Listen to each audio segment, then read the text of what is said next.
cuándo catéter tunelizado pleural y conclusiones de esta charla. Dentro de las generalidades, no sobra mencionar que hay 3 neoplasias que producen el 90% de los derrames pleurales malignos: cáncer de pulmón, mama y linfoma. Por mucho, el cáncer de pulmón explica el 40-50% de los casos. Otras neoplasias que no caen dentro de estas 3 explican del 10-12% de los casos. Casi siempre va a ser ipsilateral y casi siempre va a ser masivo, es decir, de 2/3 para arriba en una radiografía de tórax. Sin embargo, la radiografía de tórax, cuando es un derrame más pequeño, pues se queda muy corta en sensibilidad y especificidad en base a este estudio que les demuestro. El estándar diagnóstico imagen por excelencia para derrame pleural ha sido la tomografía de tórax, sobre todo en la fase venosa tardía, 55 a 60 segundos. Es cuando nos permite captar mejor la pleura e identificar derrame y lograr predecir las características de este con una sensibilidad y especificidad cercanas al 100%.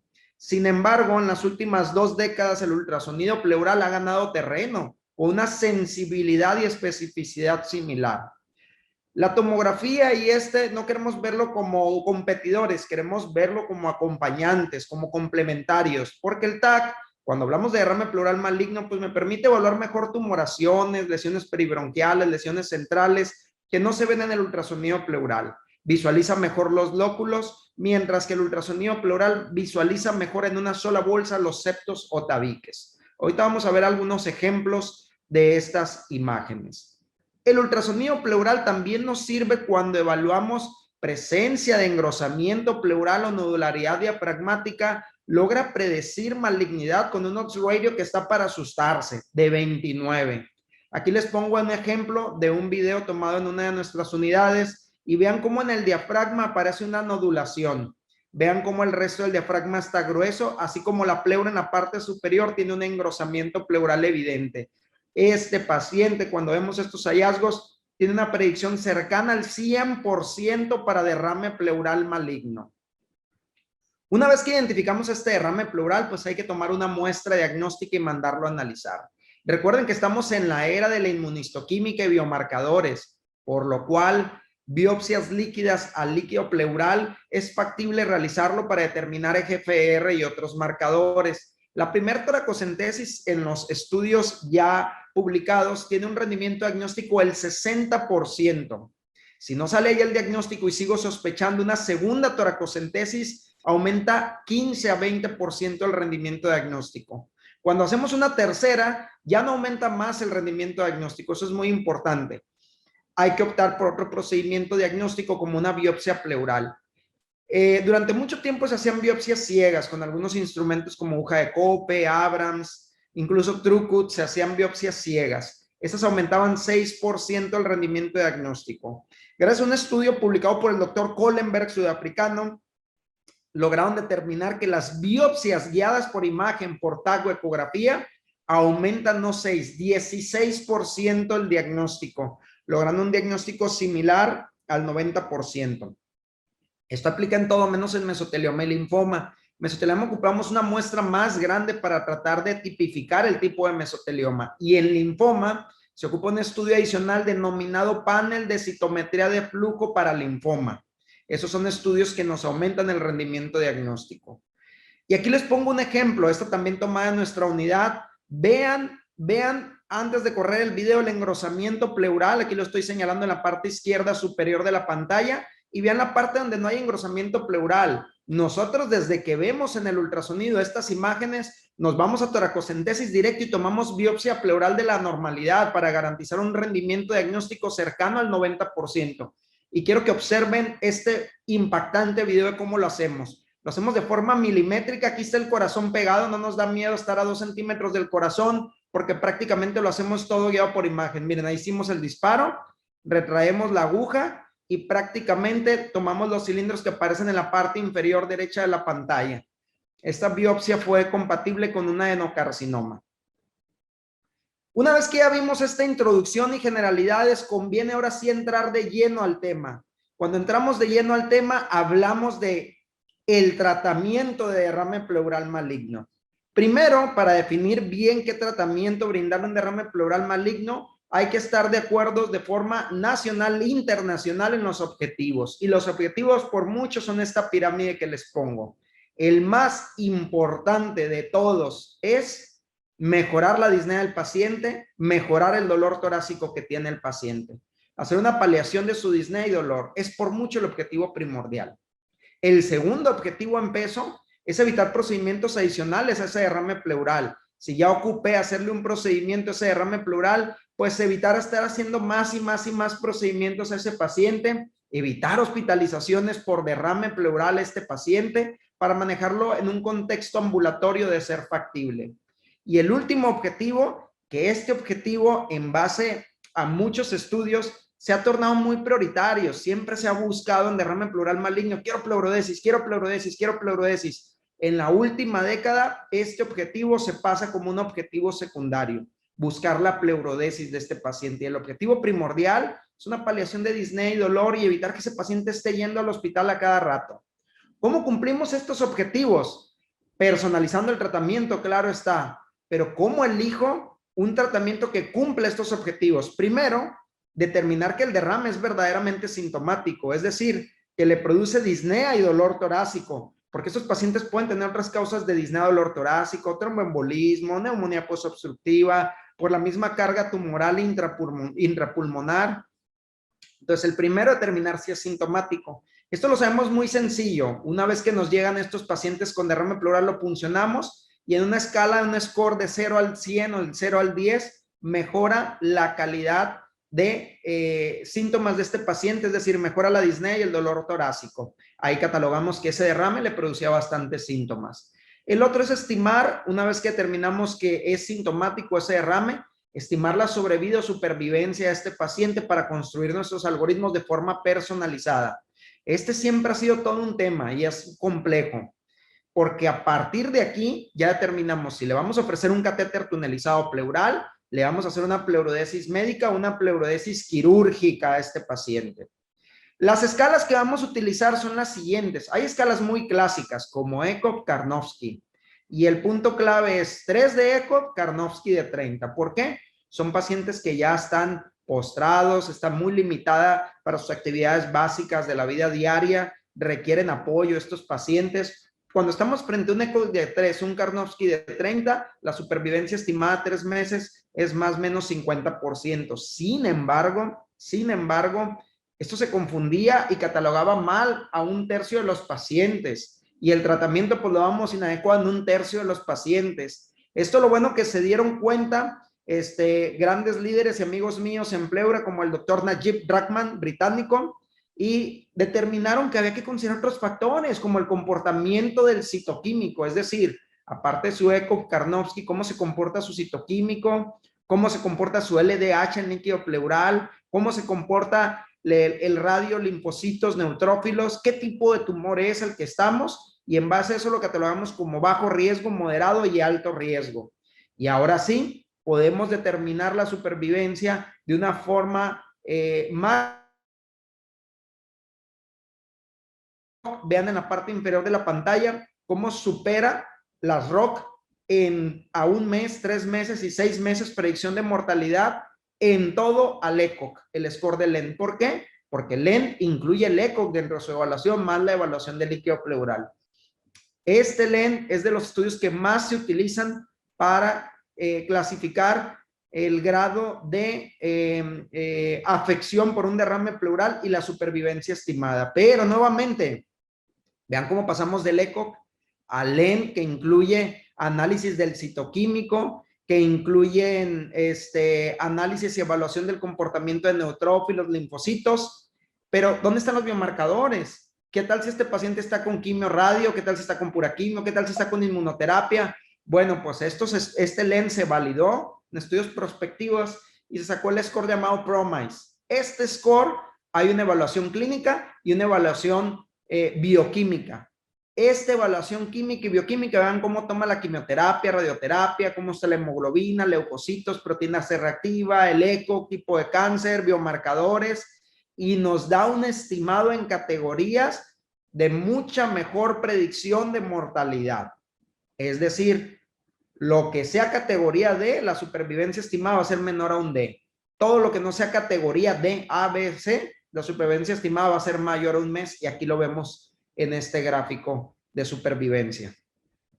Por lo cual, el PROMA es el mejor score actualmente. Muchas veces aquí en el país no tenemos todos los biomarcadores, todo esto, y aplicamos el END. El END es muy fácil de aplicar y es muchísimo mejor al ECO.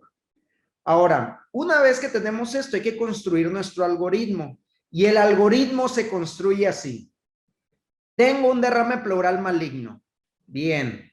Ese derrame está sintomático. Y ese derrame le hice una aspiración terapéutica y mejoró la disnea, por lo cual concluyo que sí está sintomático. Si al drenar ese derrame no mejora la disnea, hay que buscar otras causas de disnea. Probablemente el derrame no sea la principal que contribuya.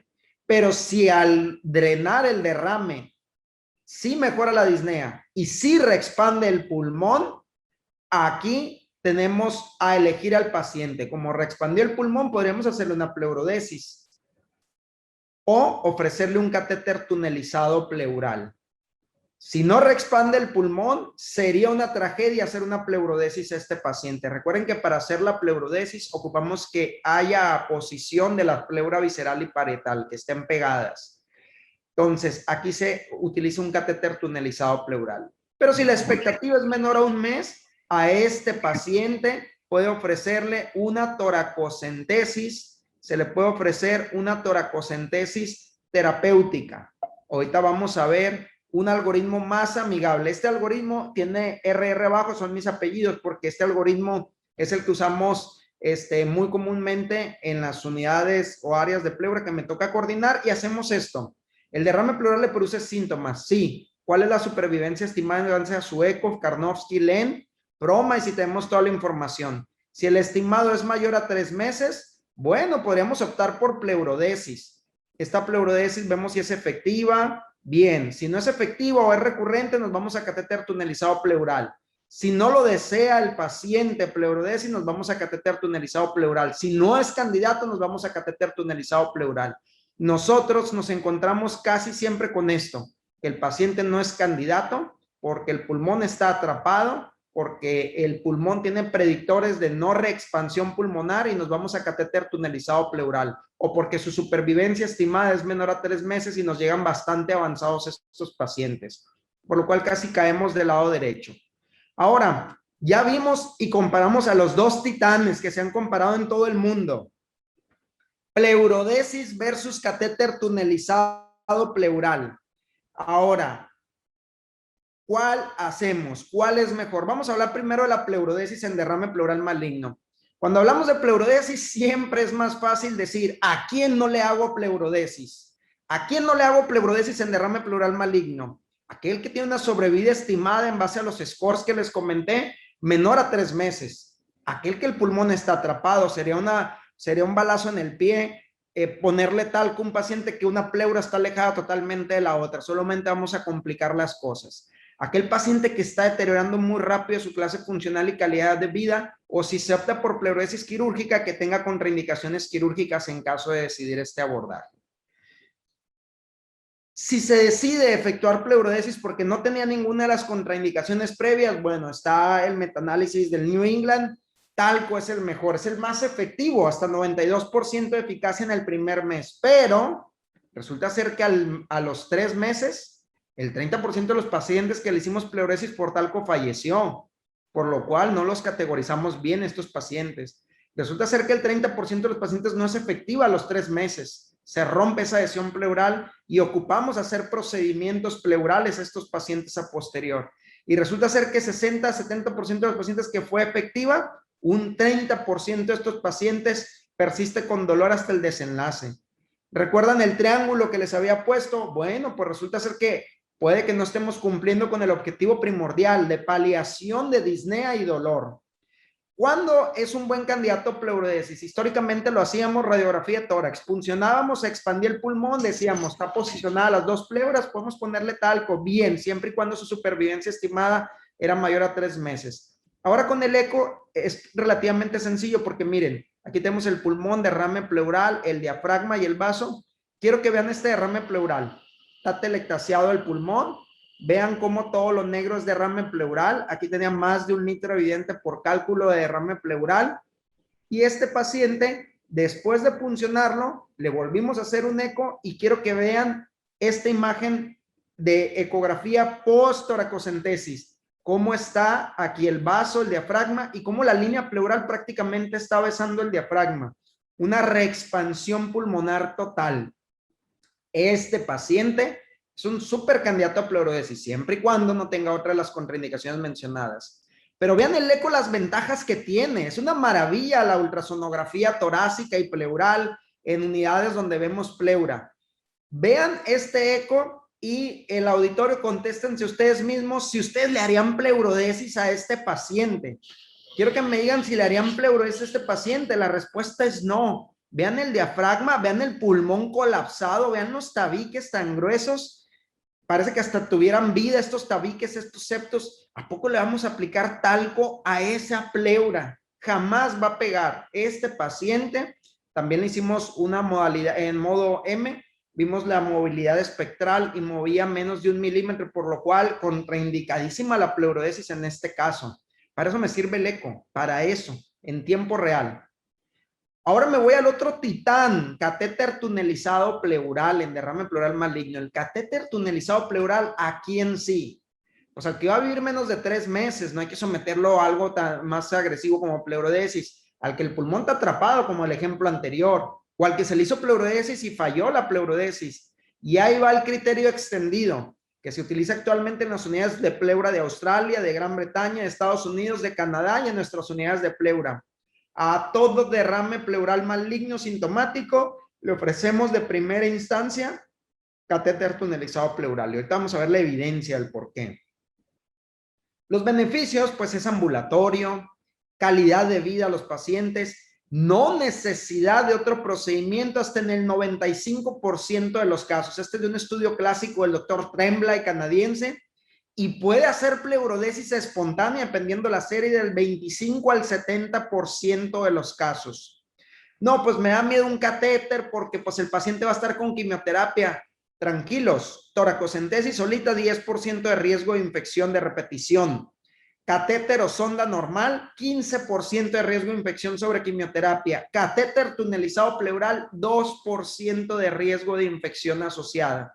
Por lo cual es lo más seguro que podemos brindar a los pacientes con un tratamiento inmunosupresor.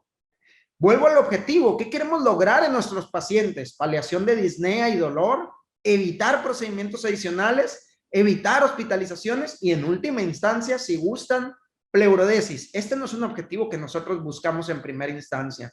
Por lo cual vamos a poner de cara, de frente a los dos titanes. Pleurodesis versus catéter tunelizado pleural. Y veamos lo siguiente.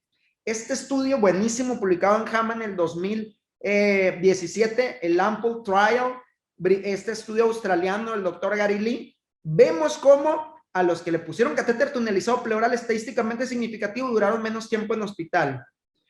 Vemos cómo la estancia hospitalaria determinada por el puro catéter pleural fue de 1 día versus 4. Necesidad de procedimiento pleural invasivo fue del 4% versus 22% en el de pleurodesis. Entonces, menos procedimientos, menos estancia hospitalaria. Pero ahora en base a este estudio, el Time 2, estudio británico, vemos que en los que les pusieron talco, en los que le pusieron catéter, la disnea y dolor torácico, para nuestra sorpresa, fue similar la paliación de disnea y dolor torácico. Vámonos ahora, ya vimos que el catéter tunelizado pleural, menos estancia hospitalaria, menos procedimientos, pero similar en los scores de disnea y dolor. Tengo mis reservas en ese dato. Vamos a costos. No, pues a lo mejor el catéter es muy caro. A ver, eso ya se analizó. Si el paciente sobrevive menos de 3 meses en base a la estimación por Len o PROMISE, resulta ser que estadísticamente es significativo. Poner un catéter tunelizado pleural y drenajes pleurales cuesta esta cantidad, a diferencia de la pleurodesis que cuesta esta cantidad. Y esto se lo lleva sobre todo por la estancia hospitalaria asociada. Estos pacientes de catéter los mandamos a casa rápidamente y se hace el manejo ambulatorio. Pero ¿qué pasa con aquel paciente que sobrevive más de 3 meses, más de 14 semanas, para ser más exacto? No es estadísticamente significativa la diferencia, pero sí es un poquito más caro el catéter tunelizado pleural. ¿Por qué motivo? Pues porque requiere más y más botella, requiere más cuidado a estos pacientes de forma ambulatoria y se vuelve un poquito más caro.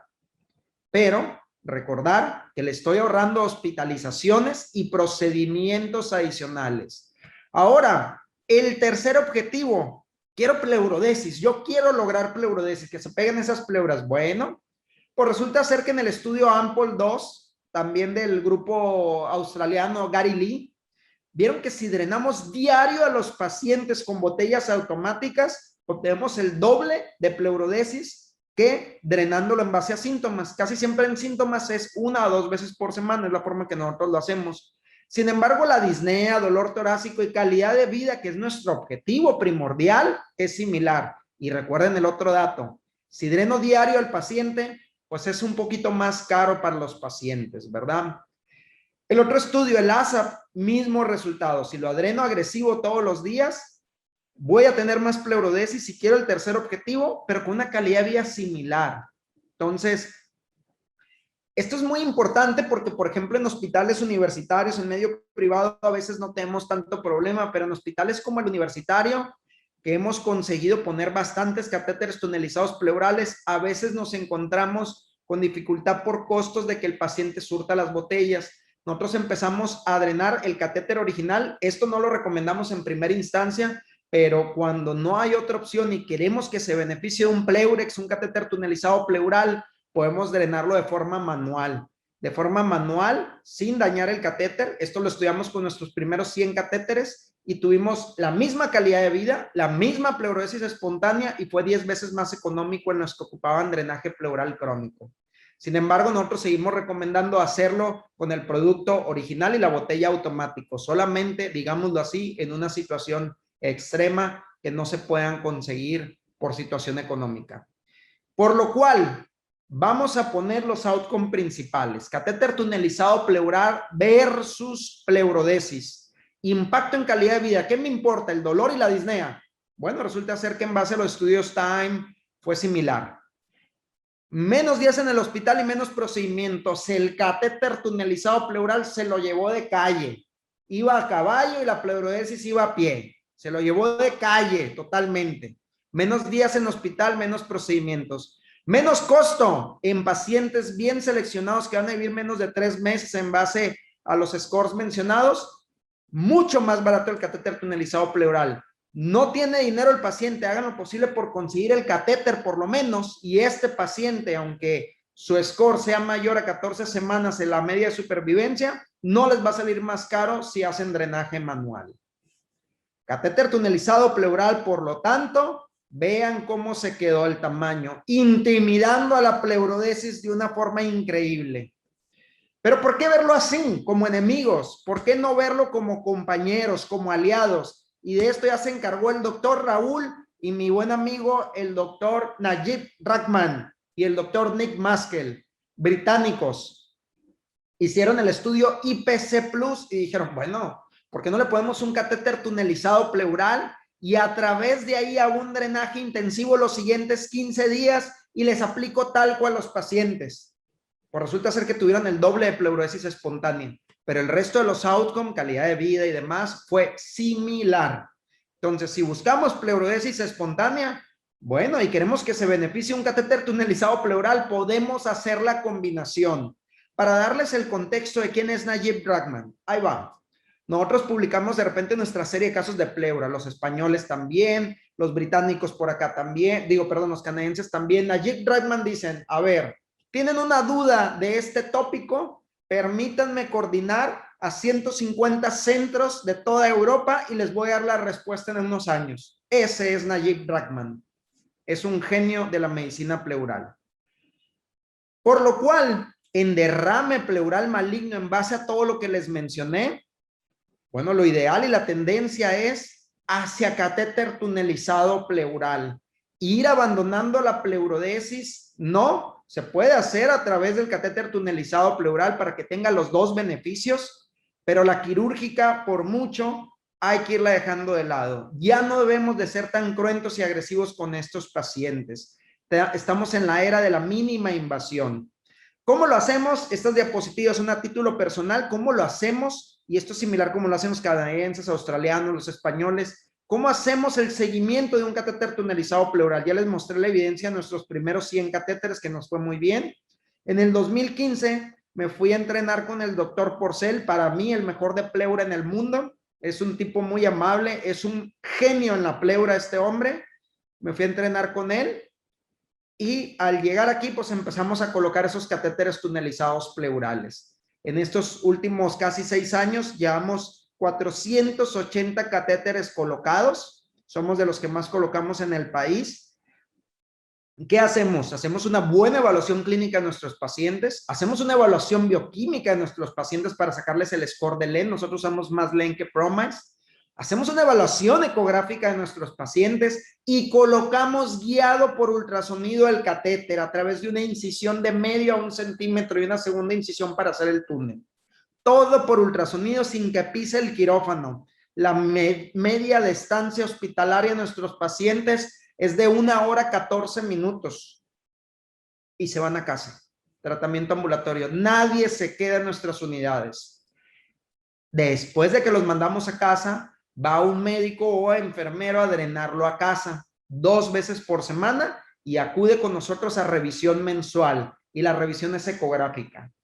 Sí, nos reporta en su bitácora, porque todo lo llevamos con bitácora, una pleurodesis, perdón, 3 drenajes menores a 50 mililitros, hacemos confirmación en la unidad de pleura que verdaderamente no tenga líquido, que solamente tenga esto, engrosamiento pleural, y prácticamente retiramos el catéter, pero usamos este criterio, 3 drenajes de 50 mililitros o menos. Eso quiere decir que ya hizo pleurodesis, siempre y cuando se documente por ultrasonido. Así queda el catéter tunelizado pleural y estas son las botellas que utilizamos.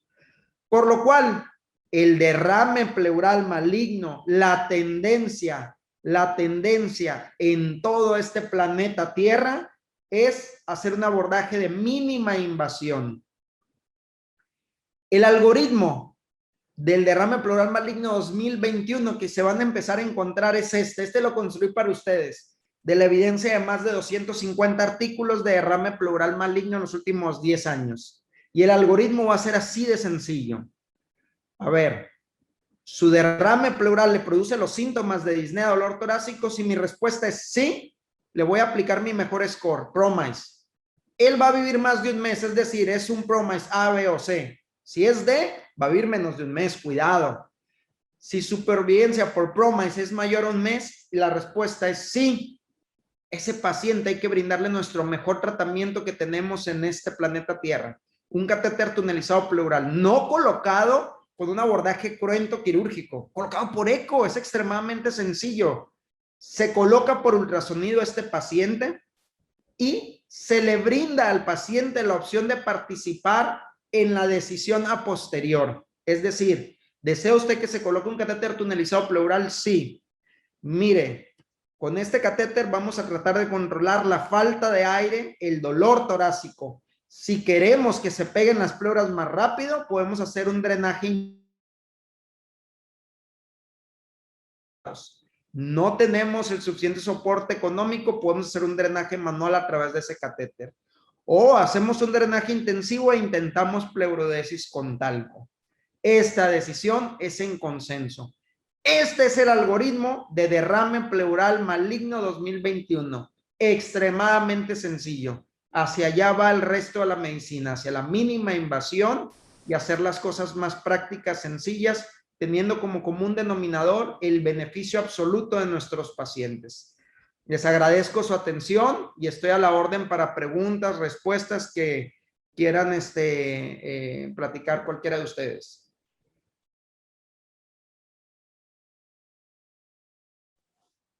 Muchas gracias, doctor. Muy, muy buena charla. La verdad es que está muy interesante. Veamos, por acá tenemos preguntas al público. Si gustan que les abramos el micrófono, por favor, levantar su mano. Por acá tenemos ya alguien que quiere hablar.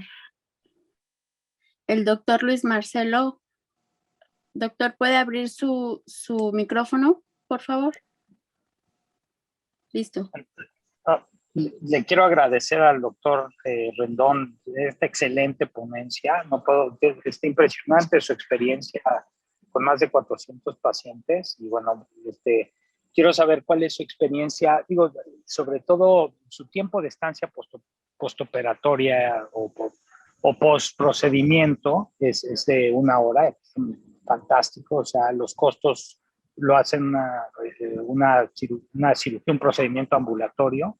Y bueno, quería preguntarle cuándo sería el momento de hacerle una toracoscopia al mismo tiempo de ponerle un catéter, o si necesita una biopsia pleural, si en ese momento sería un procedimiento realizable por lo que llaman pleuroscopía médica, o cuál es su abordaje con eso. Y lo felicito, es una excelente ponencia, sin lugar a dudas son el equipo en todo el país que tiene la mayor experiencia y que es uno de los que tiene más experiencia a nivel mundial.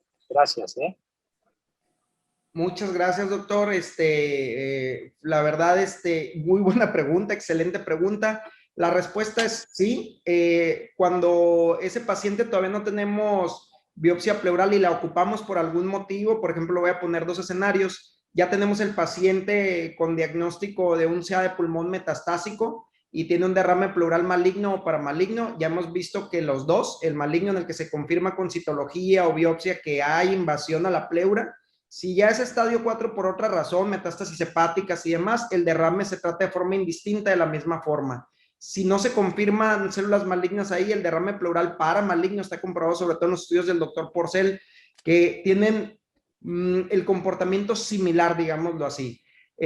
Aquí hay un dato importante. Si ocupamos por algún motivo biopsia pleural, en vez de pleuroscopía, nosotros la hacemos guiado por ultrasonido de los sitios anormales de pleura, con Trucut, una pistola automática de Trucut en tiempo real. Vemos exactamente dónde biopsiamos.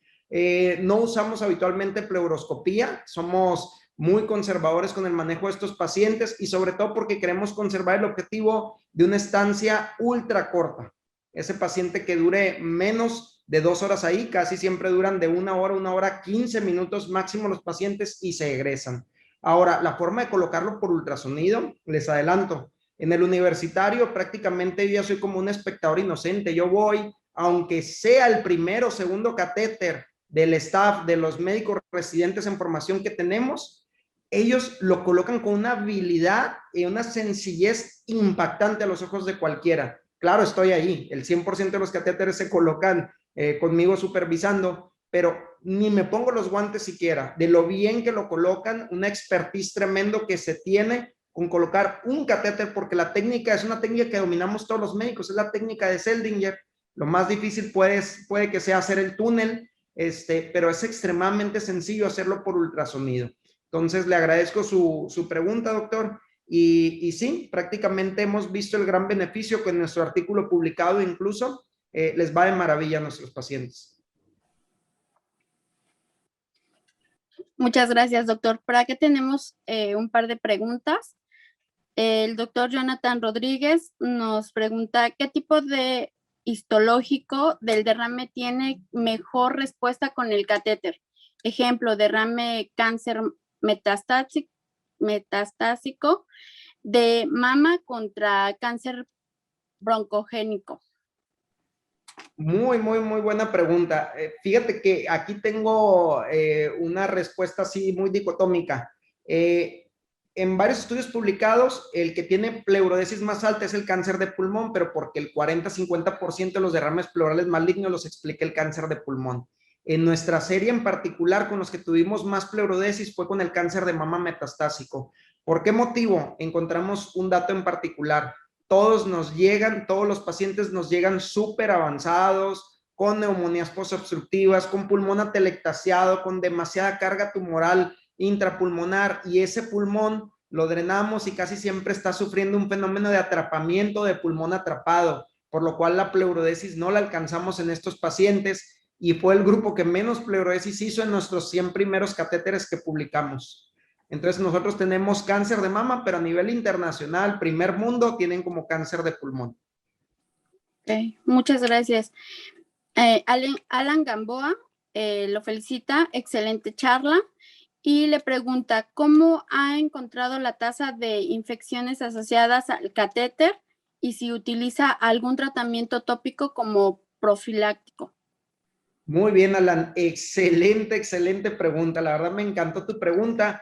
Fíjate, te voy a contestar de la siguiente forma. La tasa de infecciones depende de la serie publicada. Por ejemplo, los canadienses reportaron 2%, los británicos 5%, los españoles tienen 5%, nosotros tenemos 1% de riesgo de infección. Vas a decir, ah, caray, México 1%, es un motivo en particular.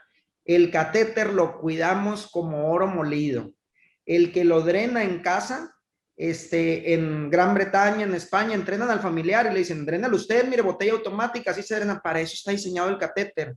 Aquí con nosotros hemos visto que la familia se siente renuente y dice, no me siento cómodo drenándolo, prefiero que venga o el doctor, hay 2 médicos que nos apoyan en todo el estado, van y drenan donde esté el paciente, médicos, enfermeras van y drenan a casa al paciente con todas las medidas de asepsia, antisepsia, drenado por un profesional de la salud increíble. Por eso nuestra tasa de infecciones es extremadamente baja. ¿Qué hacemos en ese 1%? Porque pues ese 1%, si ya sumas todos los que hemos tenido, pues hemos tenido 4 casos. Ese 1% nos ha ido de maravilla porque, ahí va, si se infecta la cavidad pleural, ¿qué hacemos? Pues para un empiema el tratamiento es poner una sonda y antibiótico-terapia. Pues la sonda ya la tenemos puesta. Nada más hacemos un drenaje continuo más agresivo y usamos antibiótico-terapia. Si lo que se infectó fue el túnel, utilizamos antibiótico-terapia que se distribuya bien en la piel y a menos que sea refractario manejo, quitamos el catéter, que ya nos pasó en un caso, que tuvo una infección dual por pseudomonas y estafilococo en el túnel, no en la cavidad pleural, y tuvimos que quitar el catéter. Ok, doctor, muchas gracias. Rogelio Méndez, ¿qué escala de valoración nos recomienda más? Muy bien, Rogelio. Mira, excelente tu pregunta. La escala que más les recomiendo, la verdad, son las escalas clásicas de funcionalidad de ECOG, Karnofsky están perfectas, pero el ECOG se queda y Karnofsky se quedan muy cortos.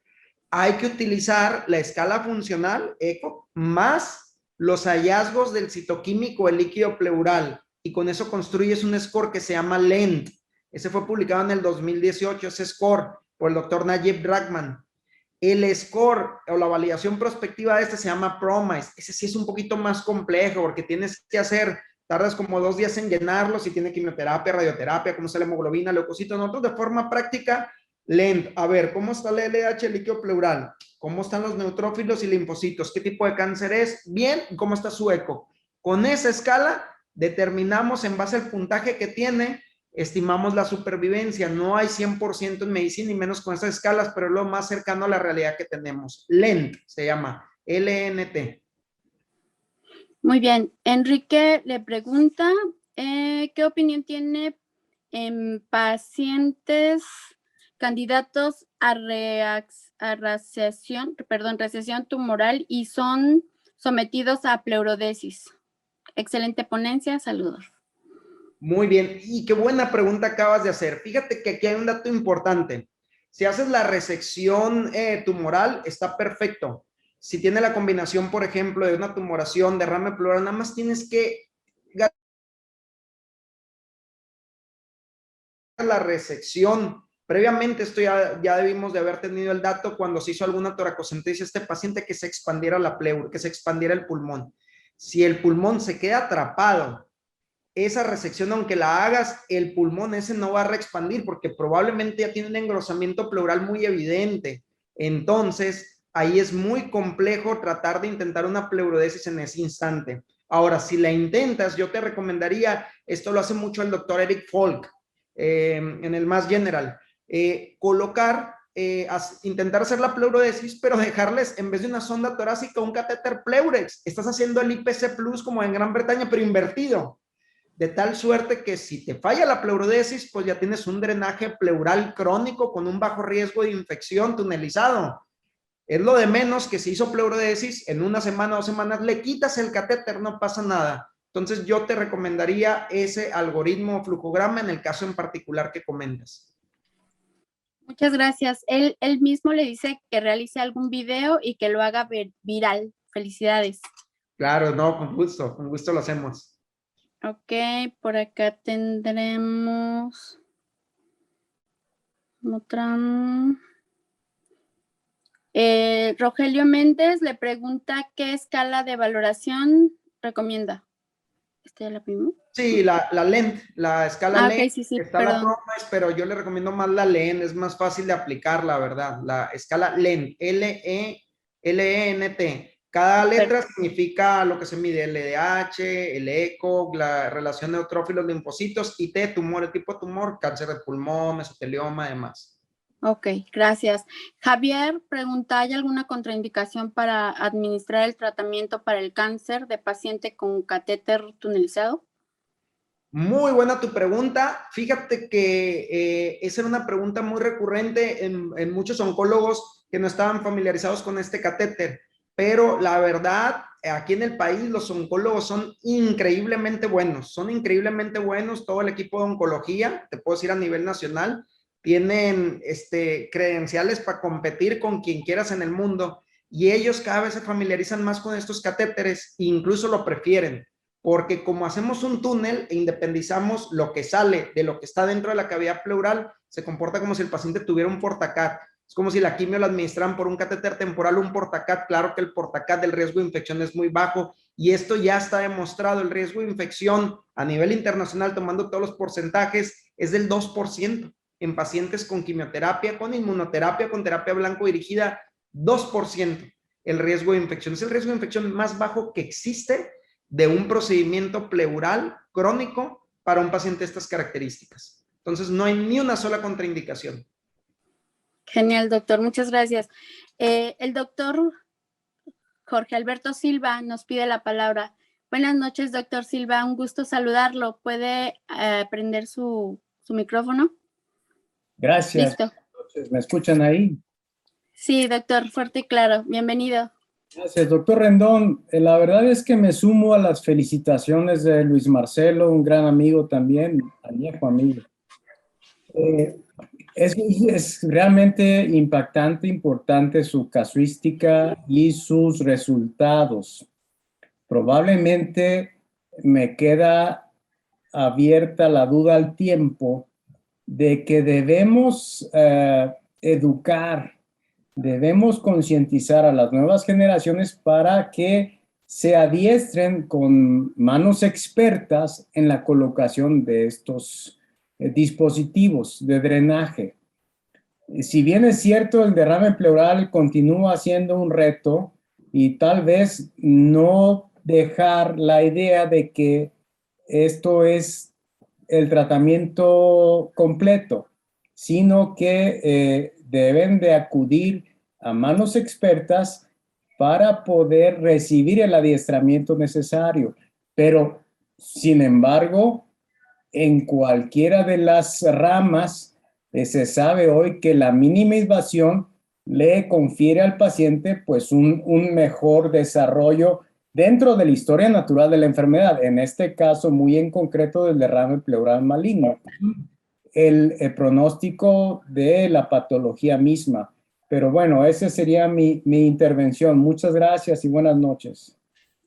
Gracias a usted, doctor. Excelente, doctor. Muchas gracias por la felicitación y la verdad, de acuerdo con usted, doctor, vamos hacia la mínima invasión. Prácticamente, gracias a Dios, dentro de nuestro equipo de residentes que salen, ya llegaron algunos a Aguascalientes, otros a Chihuahua, otros a Baja California, otros en Veracruz, y son ultra expertos en la mínima invasión y cada vez va a haber más, lo cual me da muchísimo gusto porque pues esto se tiene que compartir y se tiene que extender. Para que se den una idea, el cuarto donde colocamos el catéter es en el hospital universitario o en la unidad de pleura privada que tenemos. Es un área de procedimientos pleurales, no es un quirófano, es un área de procedimientos pleurales donde hacemos las toracocentesis y lo hacemos con mínima invasión guiado por ultrasonido. Claro que a un lado está el quirófano, claro que tenemos carrito rojo, todo, pero para que vean lo versátil y sencillo que es hacer esto, ¿verdad? Y el paciente también se siente más cómodo porque está consciente todo el tiempo, se hace con anestesia local este procedimiento. Genial, doctor. Muchas gracias. Héctor Cedillo igual lo felicita por la ponencia y su pregunta es ¿qué porcentaje de reincidencia del derrame pleural en pacientes que llegan a la pleurodesis con catéter pleural contra cirugía? Qué interesante pregunta de Héctor. De hecho, Héctor es uno de nuestros colegas de Neumo del Hospital Universitario. Resulta ser que al paciente que se le ofrece un manejo quirúrgico para el derrame pleural le va muy bien los primeros 3 meses, pero después del tercer mes, está publicado a nivel internacional esto, el 22% de los pacientes puede requerir procedimientos pleurales reiterativos, ya sea toracocentesis de repetición, poner otra sonda otra vez, intentar otra vez pleurodesis o poner un catéter tunelizado pleural. Cuando se pone un catéter tunelizado pleural y este paciente me hace pleurodesis, los procedimientos pleurales adicionales a este paciente que hizo pleurodesis ocurren solo en el 5% de los casos. En el 5% de los casos. Ahí va otro dato importante. 5% de los casos, pero tomando un criterio un poquito más laxo de pleurodesis. Hay varias escuelas, unos toman 1 a 2 mililitros por kilo de peso de drenaje pleural y les quitan el catéter. Nosotros nuevamente lo cuidamos como oro esos catéteres. Nosotros usamos el criterio más estricto que lo usa el doctor Gary Lee en Australia y el doctor Porcel en España con el que me entrené. Usamos un criterio, vean la diferencia de criterio. Si el paciente pesa 80 kilos, pues sería de 80 a 160 mililitros por kilo de peso. A nosotros es un mundo de líquido eso. Nosotros usamos 50 mililitros en 3 ocasiones. O sea, que salga nada de líquido, aparte confirmamos con eco que no tenga nada de líquido y ahí retiramos el catéter. De todos los que hemos retirado, solamente un solo paciente hemos ocupado realizar una reintervención pleural. Muchos de ellos, no porque no hicieron derrame pleural, sino porque los alcanzó la enfermedad y fallecieron antes de 3 meses. O sea, colocamos muy bien el catéter cuando se había colocar. Y muchos de ellos que vivieron más de 3 meses, solo uno de ellos ocupamos volver a colocar un catéter tunelizado pleural en ese hemitórax, pero porque usamos un criterio súper estricto para retirarlo. Excelente, doctor. Muchas gracias. Por acá tenemos una pregunta de Víctor Gamboa. Él pregunta ¿qué marcas de catéter recomienda?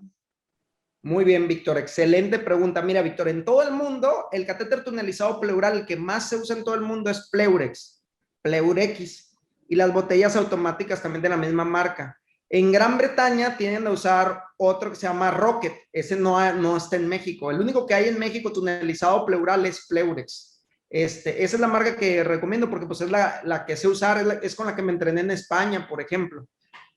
Pero te digo, hace la misma función que el Rocket. Es diferente los conectores y demás. Pero aquí en México y Latinoamérica, pues Pleurex, ¿verdad? Genial, doctor. Muchas gracias. Acá tenemos otra. Jessica Heréndira. Buenas tardes, excelente ponencia. Soy persona de enfermería. ¿Existe algún cuidado específico del cuidado del catéter? Muy bien, Jessica. No, hombre, Jessica, qué bueno que preguntas porque se nos olvidó tocar el tema. Claro que sí, Jessica. Fíjate que cuando hacemos drenaje, nosotros hacemos drenaje 2 veces por semana, sintomático. Nunca hacemos drenaje intensivo por los costos implicados. Cuando drenamos, siempre hacemos un recambio del catéter. Nunca usamos isodine para limpiar, o usamos clorexidina, o usamos microdacin, usamos solución alcoholada, pero hemos visto que nos deteriora la vida media del catéter. Usamos cualquiera de estas soluciones, cubrimos después de drenar y hacer la asepsia, antisepsia, hacemos el drenaje, después de drenar, colocamos siempre una gasa de 10x10 doblada debajo del catéter, colocamos una segunda gasa encima de esa gasa y enroscamos el catéter, la cubrimos con una tercera gasa y ponemos Tegaderm 12x15, utilizamos de 2 a 4 Tegaderm, dejamos bien sellado y adiestramos al paciente cómo meterse a bañar, cómo cuidar su catéter. Prácticamente jamás los limitamos en actividades. Hay pacientes que suben cerros con su catéter, no los limitamos en absolutamente nada, nada más les enseñamos a cuidar el catéter, los hacemos partícipes del cuidado. Pero sí, hacemos eso, una asepsia, antisepsia, y por lo menos 2 veces por semana se están recambiando los parches. Genial, doctor. Y Por acá tenemos otra. El doctor Arturo Sánchez Medel, excelente ponencia, mucha pasión en lo que está realizando. Felicidades, es una felicitación. Gracias. Rogelio Méndez, ¿qué pasaría si el paciente no lleva el buen cuidado por sí mismo? Ok, pues aumenta el riesgo de infección del catéter, y al aumentar el riesgo de infección del catéter, lo que me preocupa incluso más que el empiema, porque el empiema, te digo, lo tratamos con antibiótico-terapia sistémica y lo drenamos intensivo a ese paciente, pues es el manejo del empiema. Me preocuparía que se infectara el túnel. Eso sí sería una verdadera tragedia, porque tenemos que hacer tratamiento de rescate y ahí es donde puede fracasar el tratamiento. Eso es lo que puede ocurrir, que haga una tunelitis el paciente, ¿verdad? Ok. Welfare Botello le pregunta ¿qué material recomienda para hacer sello de agua para evitar reacciones alérgicas? Sí, nosotros lo que usamos es Tegaderm. De hecho, usamos esa marca. Cuando nos hace reacción alérgica, el Tegaderm, que nos ha pasado, recuerdo ahorita a 4 pacientes al menos, utilizamos otro que se llama Ipafix. Y pues así lo rotamos, Tegaderm, Ipafix. Ok.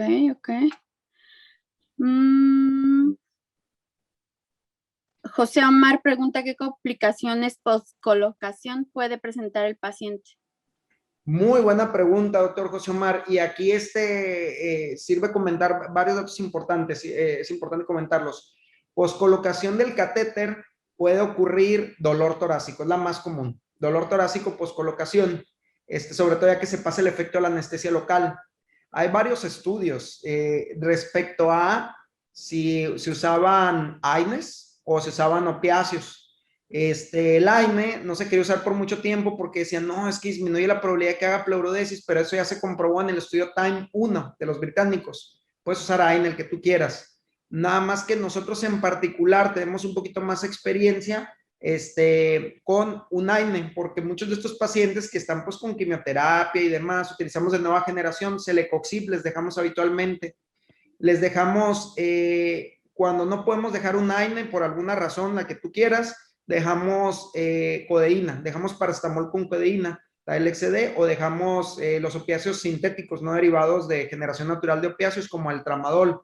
Es lo que usamos habitualmente, ¿verdad? Para manejo del dolor. La otra complicación que puede tener, que nos ha pasado en 2 pacientes de todos los que te comento, es dolor neuropático. Por recordar que por ahí pasan los nervios intercostales. Muchas veces estos pacientes tienen demasiada infiltración pleural, entonces después de colocar el catéter y manipular se quedan con algo de dolor neuropático. Ahí los tratamos con lírica estos pacientes, y solamente en uno de todos los pacientes que te comento nos ocurrió que el paciente tenía una tumoración grandísima subpleural e hizo una fístula el paciente. Entonces a la hora de drenarlo con la botella automática hizo un neumotórax, y de hecho lo hizo a tensión, pero nuevamente, pues ¿cómo tratas el neumotórax a tensión? Conectas lo conectas a un drenaje continuo, esperas a que selle nuevamente y listo, y fue lo que hicimos. Lo lamentable, que aquí sirve contártelo de anécdota, yo iba llegando de España, bajándome del avión prácticamente, el primer catéter que colocamos fue el que nos hizo el neumotórax. Después de eso no hemos tenido ni una sola complicación de esta magnitud. Ok, doctor, pues muchas gracias, la verdad le dejan muchas felicitaciones, muy buena ponencia, excelente charla, la verdad es que yo me quedo sorprendida, le agradezco infinitamente, pues vuelva pronto, por favor. Claro que sí, con gusto. Y aquí muchas estará gracias a todos. Al No, hombre, contrario, muchas gracias pues a todos y excelentes preguntas. La verdad es la parte que más disfruto, la sesión de preguntas, porque pues ahí aclaramos bastantes dudas y están abiertas las puertas de nuestra unidad. Cuando gusten pueden venir y capacitarse. Esto está para extender el conocimiento y que todos aprendamos y colocarlo con mínima invasión. Se sorprenderían cuando vean lo sencillo que se coloca. Es extremadamente fácil. Ahí después subo el video que me pidieron. Súper bien, claro que sí, doctor. Ponemos a su disposición nuestro canal. Lo puede subir ahí. Excelente. Doctor pues Rendón, muchas gracias. yo sí quiero agradecerle, excelente ponencia, y no sabe cómo le agradecemos toda su experiencia. Muchísimas gracias. Gracias a usted, doctor. Pues nos queda más que agradecerle, dejarle la puerta abierta, vuelva pronto, por favor. Y pues bueno, hay que seguirnos cuidando. Hablábamos que pues es ese tiempo de tenernos cuidado y pues a seguir adelante. Muchísimas gracias, doctor. Un abrazo a todos, que tengan bonita noche. Hasta pronto. Gracias.